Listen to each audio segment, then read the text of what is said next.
Welcome to the Essence of the Soul, a safe haven for all souls. My name is Linda. And my name is Paris, and welcome to our episode with our special guest, my beautiful cousin, Chandy Vang. Yes. Thank you, ladies, so much for having me.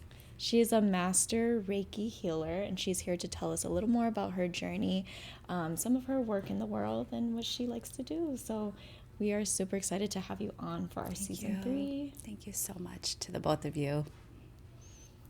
So my name is Chandy Vang. I am a master Reiki healer.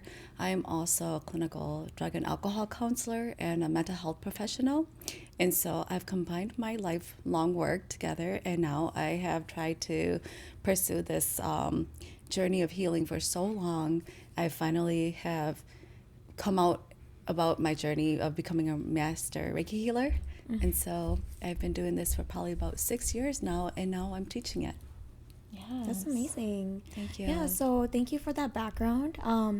Since you've said that you've been in this field for around 6 years now, what was the trigger to your spiritual awakening and diving into this journey of healing? Yeah, being on this journey for so long, I can honestly say that my spiritual awakening was not a pleasant one.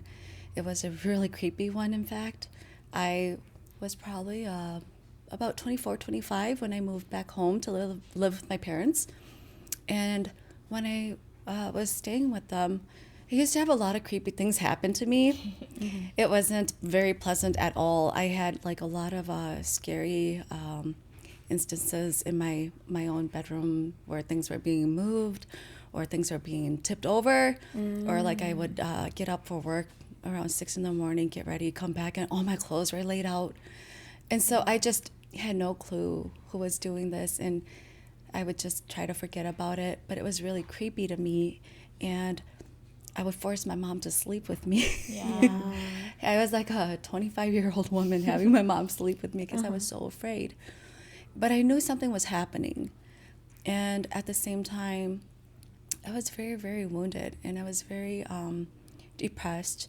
During those years, I had battled a lot of mental health, and I was doing a lot of drinking and partying, and also misusing my drugs because I was given medication, but it didn't do anything for me. I'd still take them, and then I'd also drink with them.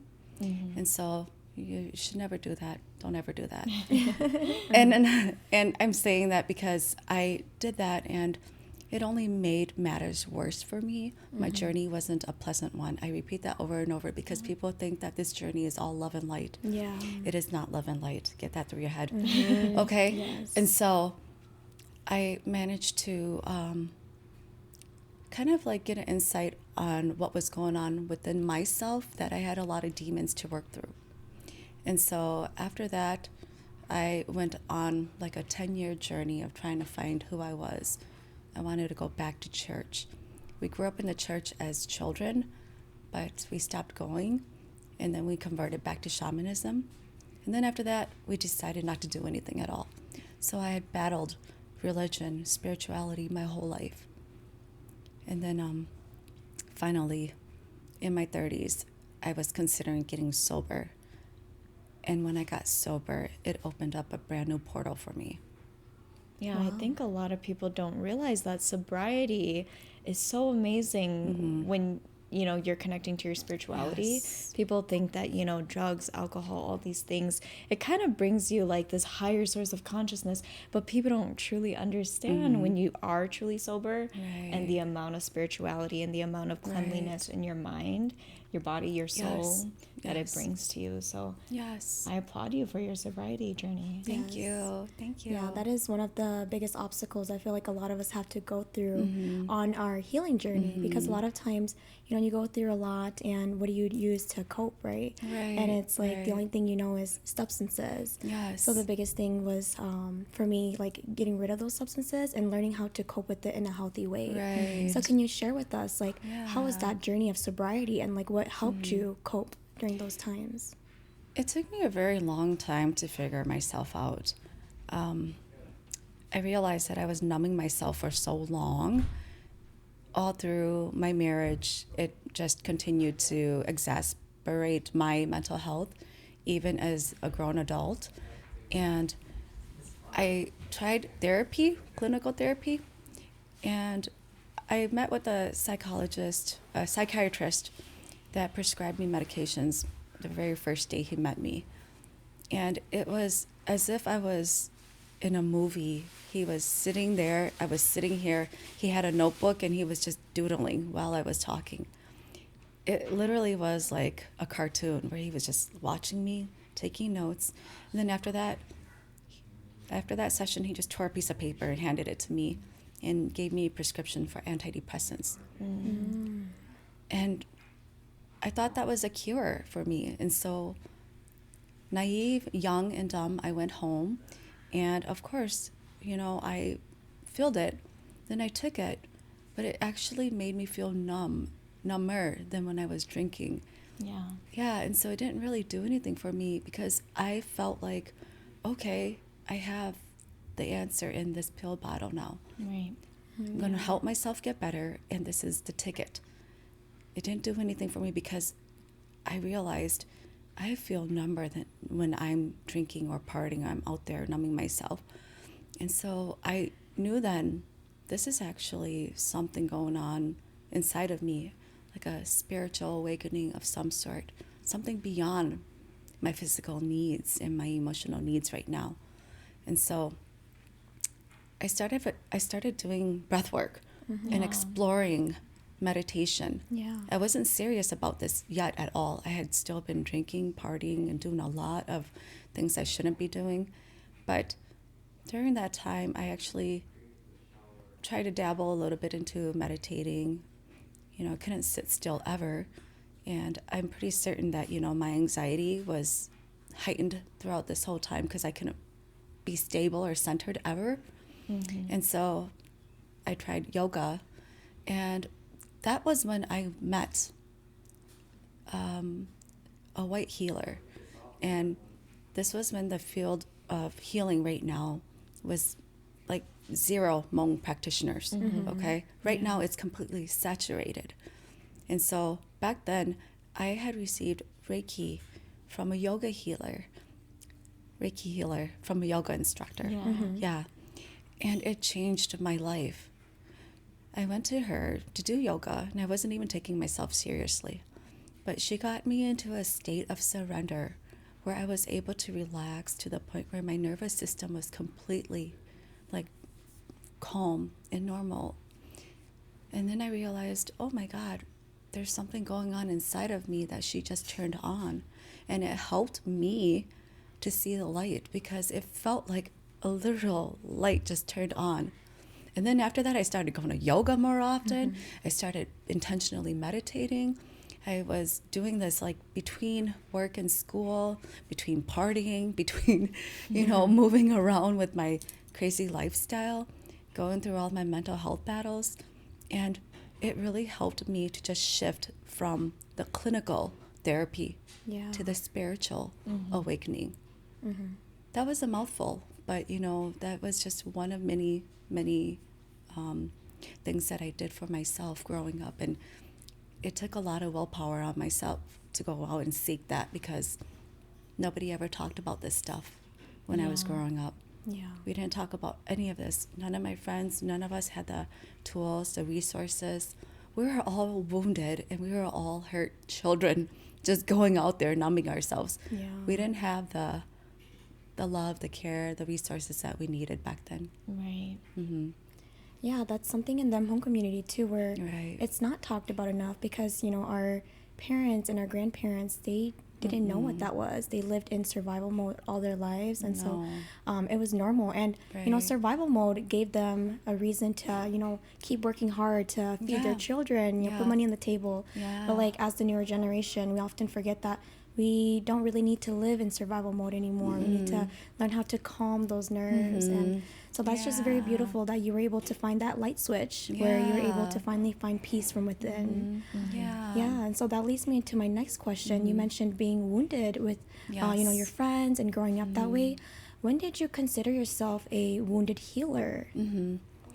So about seven years ago, my husband and I we were going to many, many infertility treatments. We were doing IVF, IUI, and we were doing just anything and everything. He happened to be training for a triathlon. He's like this triathlon athlete doing swimming, running, and another activity he was doing. But anyhow, he was training at the gym. He happened to be feeling some aches and pain in his chest. And I was just thinking, he's so healthy, nothing's wrong with him. Just come home and go to sleep, take a nap. Maybe you could sleep it off. He woke up and he was like, I can't sleep. I'm afraid if I sleep, I won't wake up. And he said, there's something seriously wrong with me. I want to go to the doctor. So I took him to the doctor. At the very same time, I was pregnant. I hadn't shared it with anybody yet. I was pregnant, and we had gotten pregnant naturally. This wasn't through the IVF or IUI. So after doing all of those cycles, I finally got pregnant, and I took him to the hospital, and they said he was having a heart attack. Mm-hmm. And so here we are, this young couple, just in our late 30s, like, yeah, we made it. We're going to start a family soon, and, you know, we're in the best shape of our life. And we'd already been, like, probably a year sober, and that's what helped us get pregnant, too, I believe. Mm-hmm. And so during that time, he actually was, like, very astonished that he was going through this. I was, like, just blown away.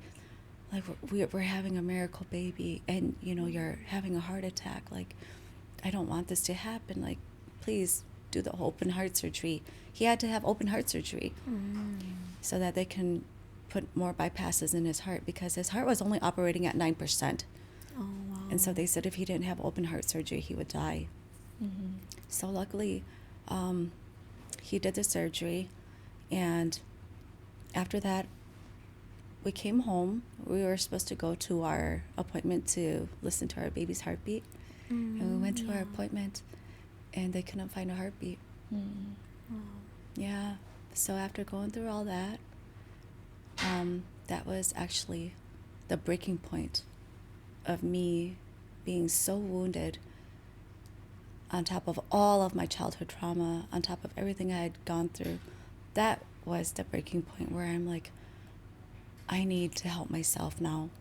We were both so depressed. This was during COVID, so we had locked ourselves away in our home for about a year after this. During that whole time, I was creating, thinking, manifesting, what am I going to do with all this pain? You know, grief doesn't ever go away. Yeah. You know, and so after that, I just had no reason to be afraid anymore. I had nothing to lose. Yeah. I almost lost my husband. I lost my baby. If anything, I was probably very depressed again, and I was afraid that, you know, I would fall back into clinical depression. And so I just started taking my tools again and really using breathing and meditation to really help me, and also using my Reiki that I had learned to heal myself. And that's what took the turn, was that after that, I was strong enough to heal myself, and then I started offering it to the community. I had no reason to be afraid anymore. I had no reason to think that, you know, I couldn't help others. And if I wasn't going to heal others, at least I would help turn on a switch on them, just like how it did for me. So then from there, I see that you, of course, have your Healing Haven and wellness. So I remember discovering you. You actually followed me on Facebook like end of 2023 or so. You were just starting out, right? Around that time.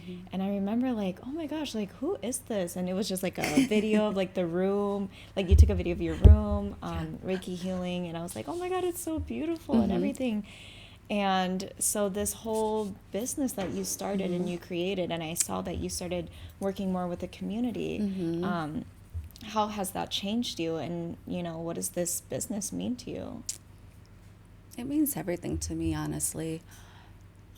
Before I started out of my basement where you met me, I was actually doing it out in the community. I would drive to people's houses. And it was COVID during that time too. I used to work at a friend's crystal shop, and people would come in. And so I was kind of doing it in hiding because I wasn't comfortable enough yet. And so what really changed me during that time was when, like I said, I had no reason to be afraid of people judging me or thinking otherwise anymore. And so I opened up my studio in my basement. Mm-hmm. And when I'm piecing together my life and I think back about all of my encounters or life journey, or just remembering again who I was as a child, being so carefree, young, spirited, like I started recalling like the many gifts I did have when I was a child. And so the more I had tapped into myself while healing people, and healing people too healed me. Yeah. Because that was the journey. It was that I was able to give this gift to myself. I want to give it to other people too. And so while doing that, like I was able to connect with my guides now. And I was able to see that, hey, you know, this is beyond anything that I'd ever been through or what they put me through. That this was the lesson I had to learn. This is what I had to go through, because there's no way I would be a wounded healer without not knowing suffering. Yes. You know, after that I had to conquer my own suffering and, you know, find redemption. And that was when I started working with a community, because I knew that there were many hurt people out there that needed healing. Yeah, for sure. And, you know, I do remember the first time that I came to see you, actually, you had helped me a lot. I was like, just got done graduating, right? Or something like that. Yeah. School. And then I was like, hey, Chandy, and you have told me, like, you're like, oh my God, you were so sensitive from the first time I saw you until you are now, right? And so I remember going over there and being done with my session, receiving Reiki from you. And I remember I have never felt somebody actually shift my energy within such a small amount of time, because there were a lot of tears, a lot of... we had like a whole consultation, like we talked for a while, and you did the EFT tapping for me. Yes. We did a whole like meditational like type of thing where we went to higher realms, and you gave me so many downloads and so many words of advice. And I know that you always tell me, like, being a wounded healer yourself, you have it's a good thing so that you can help heal other people, right? And that's something I do take away from you a lot too, because, you know, as me and Linda are on our journey, we have gone through a lot of our own selves too. And so as we get older too, I think that's going to be something where it's going to be easier to help people, to learn from our pain, to learn from our past and our traumas, you know? So I have so many experiences with you, Chandy, and thank you. From the very beginning until now, I do see so much of a shift and difference. And whenever I call you, I'm like, Chandy, I need you now. I'm desperate. You know? So yeah, that's and you know, like I know you offer other services too, like I was talking about the EFT tapping and then also the yoni steaming too. So tell us a little more about why you chose, well, the three of those things. So the EFT tapping, of course I chose all three of these too, along with Reiki, was because that's what really healed me. And so that really took a huge interest to, like, hey, I'm going to pursue this now, because if it did something for me, I want to introduce it back to the community, because we don't have this in our community. And you think, when I say our community, I'm saying our Hmong community. So again, when I learned all of this stuff, I was learning it through Mika people. And there's nothing wrong with that. But like I said, this is like real ancient practice that people should be reintegrating back into our life right now. Exactly. All of this woo stuff is not new. This is all natural healing. It's original. It's original medicine. Yes. And so everything that we're doing today, it's about recalling our gifts. And people don't believe in that, but that's okay. That's for them to discover in their own journey. And so I always encourage that, because even my way may not be their way. And that's okay. You know, anyhow, to answer your question, EFT tapping was something that was really simple for me to pick up. And I realized, like, hey, if I'm not going to be with my therapist or my healer, I can just do it myself. While I'm tapping and I'm talking to you, these are acupressure points. Yes. In Chinese medicine, they'll call it acupuncture with needles. But when you're using your hands and you're tapping, you're literally disrupting that stress cortisol. And so that was something that I needed because I had such high anxiety growing up. Yeah.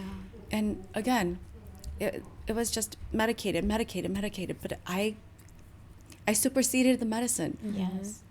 Of course, with drugs and alcohol, I did that. But, I shouldn't have done that. And every time I had like a panic attack or anxiety attack, I didn't know how to ground myself yet. And that was the only way I could do it, through my fingers. And as far as like theta healing, that's for limiting beliefs. And so theta healing is something that is done through meditation, going through different realms, like you said, going up to the higher realms. And we're trying to reprogram our minds from being conditioned all these years to believe that we're not enough, or that we should say yes to everything, or that we are a people pleaser, or that, their needs come first. All of that. There's more. But all the limiting beliefs that we've been programmed to believe that were true, no, we have to dismantle all of that. In the theta healing, when you're in a theta state while we're doing those meditations, then it brings you back down to a new program. And we all have free will, okay? If you're reprogramming yourself, you want to keep that new program. You don't want to continuously hurt yourself and, pick up those old programs. Yeah. And then for yoni steaming, that was a womb healing method that I did, again, with other white healers, because we didn't have something like this in our community. And so when I had miscarried, after I miscarried, I was still testing pregnant for 3 months. Wow. And so that energy was still in me. And it kept me sick. It kept me very depressed, sad, and I had to clear it. I had gone to many healers, and they were just like, okay, you just have to send it away, or you just have to, grieve it and, tell it to come back another lifetime. They were giving me good tips, but at the same time, at the soul core of my being, perhaps my body wasn't ready yet. My body wasn't ready to release that baby. And so through yoni steaming, it's a method of sitting over a pot of hot boiling water off the stove. Okay? So you're sitting, You're not sitting on the stove. Do not do that. Okay. And so you're sitting over boiling water with herbs in the pot, and you're funneling the water into your yoni, and you're naked underneath. So you're basically funneling it over yourself, and allowing the steam to go up your yoni. And it allows your yoni to relax and be calm, and it'll do other things too, like disinfect. Depends on what you have in the herbs, but it allows it to relax and release, and you can literally feel the steam going up your yoni. And so I had to do a lot of clearing around that for me to release the baby and grieve it in a healthy way. And with the yoni steaming, it was something that, again, I brought it back to our community because there's not a lot of women who do it. And I teach you ladies once, and that's it. You know it now, and you can use it. It helps so much. Well, for one, if you guys don't know what EFT tapping is, it's emotional freedom technique. Thank you. That's something that, people do, like you said, especially if you have anxiety. And I have used this with Chandy plenty of times, to the point where it has helped calm me down so much. And then as far as the yoni steaming, I did want to mention something, because I have had a lot of people tell me, that they have miscarried recently too. And I know that this is actually, I just got the download now that this is really good that we're talking right now, because this is going to be helpful for so many women. And also, like, well, for me, I don't know if you remember back then, I told you too, I was like, oh my God, like, why do I feel like I need womb healing? And and it just came to me, like, when I was, I don't even know, like 20 years old, like I was young, and I was like, I need womb healing. And like people would be like, oh, like, have you been pregnant, or like, or did you have a miscarriage or anything? But I was like, no, I've never I've never had any of those things. But the thing is that a lot of times it can also stem from our past life trauma too. Of course. Yes. And that's something that I think for me personally, I might have carried over as well. Yes. And so when you had taught me about yoni steaming and you told me about the herbs, and I went out and I bought a whole machine for it and everything, and I do it once a week, you know, and it has helped my sacral a lot. Oh, Yeah. I love that. I love that for you. Yeah. Thank you. Yeah. Yeah. It's beautiful. Thank you. Yeah, so leading into Reiki, I know there has been a lot of our viewers that are very interested in learning more about Reiki healing. And there is a lot of different types of Reiki as well. Can you tell us a little bit about your specific Reiki style and knowledge behind it? So I was trained under someone who trained under Yusui Reiki. And so I know there's like Holy Fire, Karuna, but I don't know much about that. So I'm only going to speak to what I've been using. And, you know, it's a Japanese healing modality meant to promote well-being and reduce stress, as well as, you know, to calm yourself.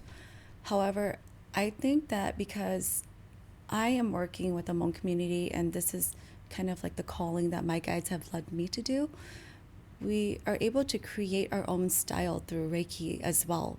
Because when I'm doing my work, I listen to my guides too. Wherever they tell me to focus on, I will listen to them.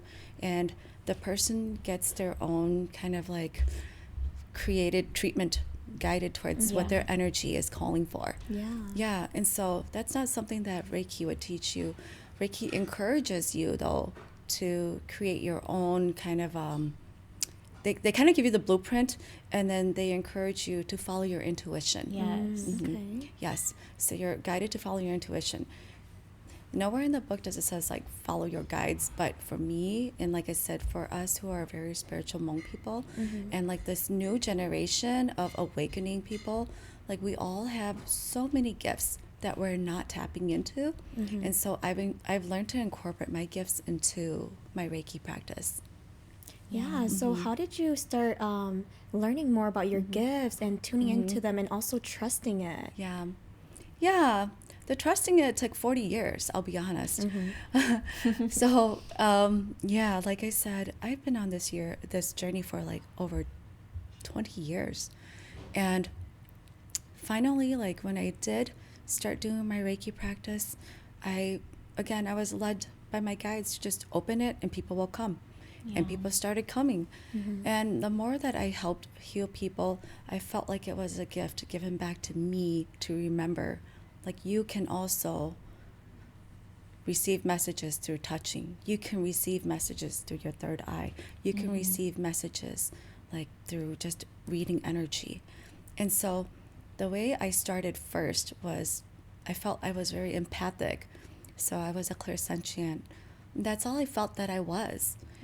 And it's really easy for me to just cry, and it's really, you know, emotional for me when I see somebody cry. Then I get very, very emotional too. And I've always been super sensitive, and so that's how I was able to just tap into other people's energy. And the way I started my practice was that way. Later on, a healer told me I would become a seer. I didn't want that gift, and she said, no, just pay attention, you're going to become a seer. And I didn't want that gift because I was remembering when I was young, about like 4 years old.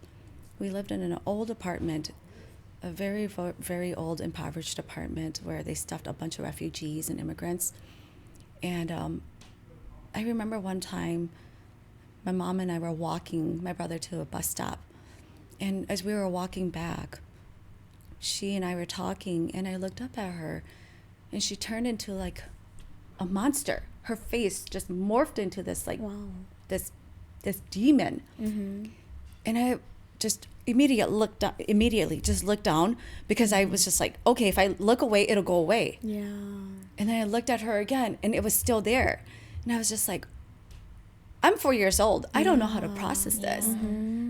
And we go home, and I'm afraid of her. I'm afraid of her because I can't tell the difference if it's my mom or a demon anymore.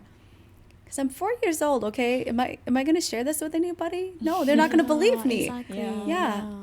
And so that's exactly the trauma that I had at 4 years old. And so when this healer told me, you're going to be clairvoyant, you're going to be a seer, I said, no. I blacked it out. I said, no, I'm not going to take that. Because my ego was coming in and telling me, no, stay safe. You don't need to be that. And so I just decided I'm not going to do it.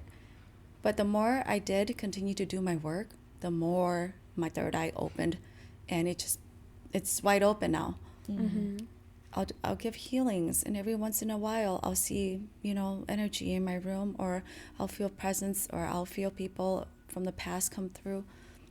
I'll feel people's babies come through. And it's not scary anymore because I accepted it. I had a hard time accepting it when she told me, but I realized like that is my gift that I have to take back. I had it since I was 4 years old. Yes. And it's funny because I shared this story with my mom and my dad, and my dad was saying to me, because my dad's very spiritual too, my dad was saying to me, it wasn't that your mom turned into a demon or a ghost. It was that you guys bumped into it and it made itself known to you, and you were able to see it because you were gifted. And so you were able to see it at a young age. And I just said to him, you're right. I wouldn't have been able to process that back then.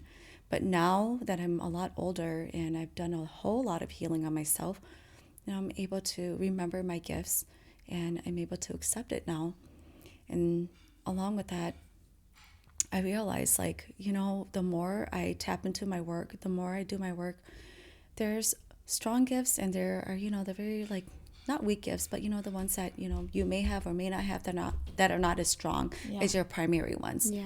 Yeah, and so those two just happen to be my primary ones. Yeah, I love that. And I resonate with that too, because I think people, they think, ability, like having abilities, or, the ability to see or to hear or to feel that strongly too. Yeah. It's not easy things to always process No. or to accept either. But, I think that kind of makes you different from other Reiki healers that I've been to as well. And that's why I'm like, oh, go to Chandy, she is so good at downloading messages, and it's so amazing to really connect with the Reiki healer who's very connected to the spiritual side too. And I think one thing that's really cool about Reiki that a lot of people don't know is that, yes, they will tell you here's the book, you can read all the rules, but the thing is that the truth is there are no rules, what I mean? Nowhere in the book does it say that you have to listen to your guides, but you have to listen to your intuition. Right. It encourages that. Yes. The way that you physically touch somebody, listen to your intuition about that too. It's a very open-minded practice too, I feel like. Yeah, yes. It is. And I think that's why it's been manipulated so many different ways. And for me personally, I have been doing this for several years now, and I decided to just start teaching. Yeah. After almost 6 years now, I wanted to pay homage to it by really getting it down for the first 5 years, and really learning my own energy versus other people's energy, and also how I would incorporate Reiki along with my guides. And so it was this kind of multitude of having to really learn who I was within the past 5 years while paying homage to the practice of Reiki. Because back at Japan, I don't believe they practice it the way here. Yeah. And so just this past year, I decided, okay, I think that I'm ready to start teaching because of the fluidity that you say it has too. It's very open. And so I met people who practice it very differently too, but I want it to be something that's more personable versus going to Reiki Healer, where I've had people come to me, I've had Reiki healers where I've worked with them, and they just kind of okay, feed you the energy, okay, boop, you're done, go, like that. And I'm just kind of oh, okay. And that to me, okay, thank you for the Reiki, I felt good. But after that, when I met people who were really, really able to get down to the root cause of the problem and help me to, figure out my healing journey, that was life-changing for me. And I think that's what really makes you stand out for me too as a Reiki healer, because you actually really helped me pinpoint what were the root issues of my imbalances in my chakras, and bringing in information that you were able to see or hear from the spiritual side was really helpful. That later down the line of my healing journey, everything started to connect for me, and I'm just like, wow, like I still think back to the first day that I came to you, and I'm like, wow, Chandy was so accurate, because everywhere else that I've gone, like to different healers, they'll give me similar messages as that day. I'm like, wow, that is amazing. It is really true that, yeah, like, you know, you are able to sense if people have baby spirits around, or like if they have loved ones nearby. And it was just amazing. And it's funny because the time that I came to you to do Reiki, a day later, I went to go get my aura photo taken. Yeah. And so that day you did Reiki, you told me that I had a grandmother that came through. And she actually showed up in my aura photo. Oh my God. Yeah. My guides are like tickling me now. Crazy. Like, they're patting me. I feel like, oh, it was thank beautiful. you. Thank you. Thank you for that confirmation. It's been a few years. Thank you for letting me know. Thank you. Yes. Yeah, thank you. Yeah, and I think there is definitely a gap between the Eastern and Western when we talk about Reiki now. I mean, here we're in the United States, where now, you know, Reiki is becoming almost trendy. You know what I mean? Yeah. And so sometimes, like, having the whole, like, I don't know, I've heard people too where they say, like, they go to Reiki healers and they feel like, okay, they get the Reiki, or maybe they don't feel anything, or maybe they don't know what happened. And I think a part of, like, receiving Reiki is also learning what is it, and also believing that the Reiki is helping you as well. So that's why I feel like there's a lot of people out there who do say, like, you know, the Reiki, you know, whoever I got Reiki from, I don't know why I didn't feel it, but you know, I feel like there's a gap between, like, Eastern and Western, and, like, it's, you know, because it, like, on the Eastern side, that's kind of where it all originated. It's where it all happened, you know what I mean? But here, I think, I always tell people, I'm like, okay, well, if you didn't feel it, I say give it a week. You know, Reiki doesn't just, it's not like you just get it within, like, 1 minute and then, you know, you're all of a sudden healed. You kind of have to take your time with it. And I think it's very beautiful how you can give out messages like that. Thank you. You know, I just got done teaching a class, and I was teaching Reiki 1 and 2, and I was encouraging my students that, you know, you have to give yourself grace, because it's this game of just remembering your gifts and trusting yourself, and telling the ego to just back off, and allowing yourself, your full natural self, to come through. And when people are healing, or people are looking for healing, it's the same way. It's like you have to give yourself grace. And if you're not feeling energy, or if you're not feeling the Reiki, you know, what more can we work on?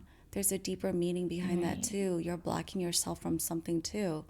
And so it's just always a good reminder that, you know, when we go into these spaces, we have to have an open mind, and that, you know, this isn't traditional practice, right? When we talk about Western and Eastern practices, like, people expect instant results. And it's not like that. It's a lifelong journey.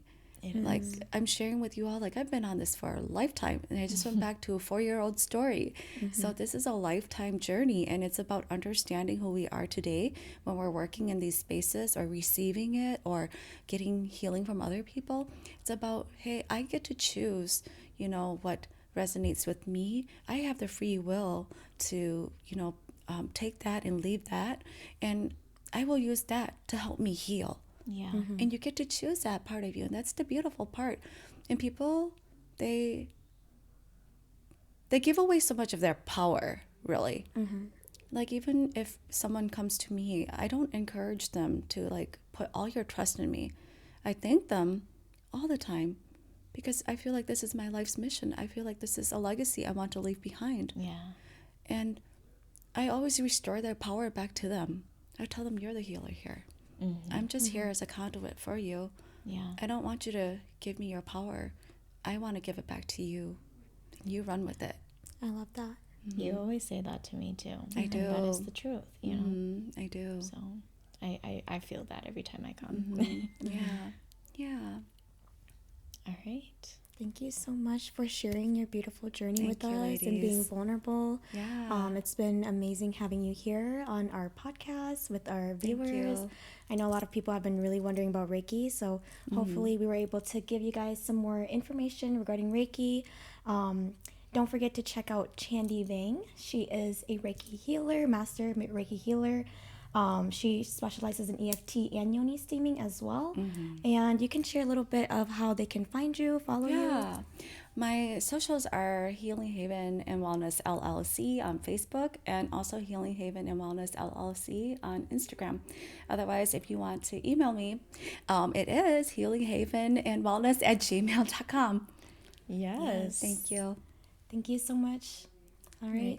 Bye, Bye. guys.